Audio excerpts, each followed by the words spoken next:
We spent probably the first 5 or 6 years working on playing in the Northeast, so just between New York, Boston, maybe a couple other college towns, just without radio and without TV. It took us a while to develop our fan base, and then spent the last maybe 2 or 3 years, 2001, 2002, touring the nation. And then we were too tired. We just decided to stop being a band. But now with some new energy and a new album, we really wanted to come to Europe and see where we have fans. It's been a lot of fun. Good adventure for us. We started the tour in Glasgow, and we were met with a wonderful crowd. People were so enthusiastic.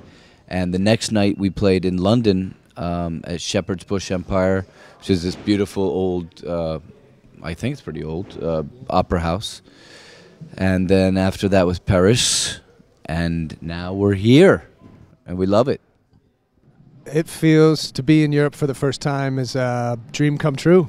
You know, we always wondered after we stopped playing what would have happened if we'd stayed together longer or whatever, but it really felt like we had some nice time away from it, and then to be back with this new energy. And it's almost like when we recorded again, we hadn't recorded in 10 years, so it was like recording our first album. And to be out here again, and I think you know, we're just having fun. It's like getting back together with old friends, and it's a gas. It is a gas. It's in. Oh my gosh, it's really interesting to not have expectations either. I think in the States, when you play the same place over and over again, you kind of know what you're supposed to do. The rooms are supposed to get bigger. You're supposed to sell more albums, and to come to a place that we've never seen before and have this sense of discovery for the three of us and not have any idea who's going to come, how they heard our music, how they even got there. I mean, we had guys that flew in from Norway last night for our Paris show that said they had flown 12 years before into New York to see us at this tiny little college gig. And they have sold 600 of our CDs in Bergen, Norway. Like, everyone has a story to tell that's been so fun for us to hear. The fact that we're not with a big label pushing a big radio single, it seems that's the way many bands are discovered in Europe.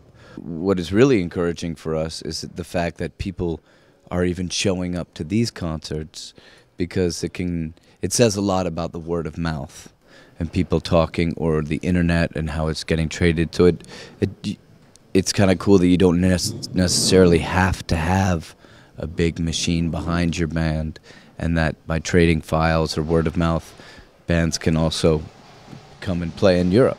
You can't really fast forward. You know, like, we're playing small rooms. We played to 300 people in Glasgow, and we've played to 24, 25,000 people in New York. But we played New York for 8 years or 9 years. So you climb kind of every rung on the ladder to get to that place. So it's just fun to know that, like, we're kind of putting our time in, and maybe it'll continue to grow a little bit. And when the new music comes out, hopefully that really connects our fans and European fans and fans all over the world with something new.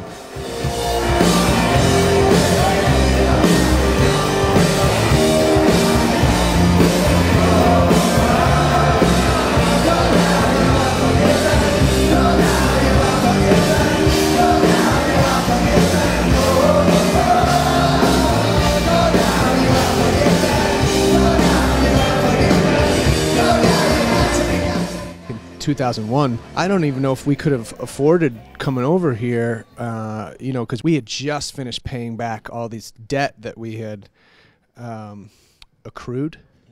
incurred. Either one. Over the years. So it's like, I don't even know if we, because often the first time you go to Europe, you lose money or you just barely break even. And so it's a big financial gamble to come over here and kind of start something rolling. So even as a, I don't know if it's easier now. It's easier for people to know about you, but to actually make the trip over takes a little bit of financial help. It seems like so many things have to come and align together for this to work. You know, I don't know if there really is an answer. Sometimes we talk about it amongst ourselves, you know, like what is it? You know, is it that magazine article? Is it being on television? Is it radio? But it just seems to me that for us at least, we've had to keep at it, to keep going. Just the fact of not giving up has helped us the most.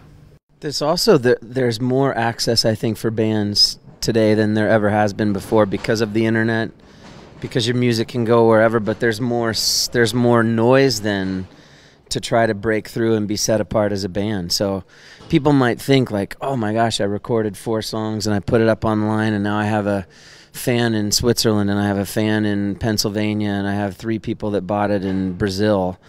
But to actually make something happen that grows and grows and grows, it's hard. I think there's no substitution for just putting your time in. You have to play and travel to find out if you have real fans that are interested. Otherwise, I mean, all of us have heard probably more bands than ever before, but like, oh, I like that one song. And if there's not something deeper than that one song, you move on very quickly. So I think, yeah, because there's just that much more competing for your ear. The 3 of us love so much music that I think that we kind of sponge it up and then just squeeze it out. You know what I mean? After 12 years, we've finally recorded a new album. Yeah, we're excited. It's called Greatest Hits. It's called Circles Around the Sun, and I believe it comes out in August of this year. That's what we're being told right now, but Maybe not over here.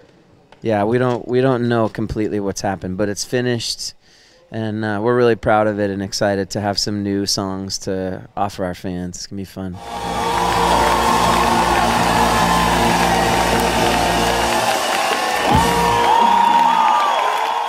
Thank you. So that was a 2-part. That was a 3-part. I'm sorry.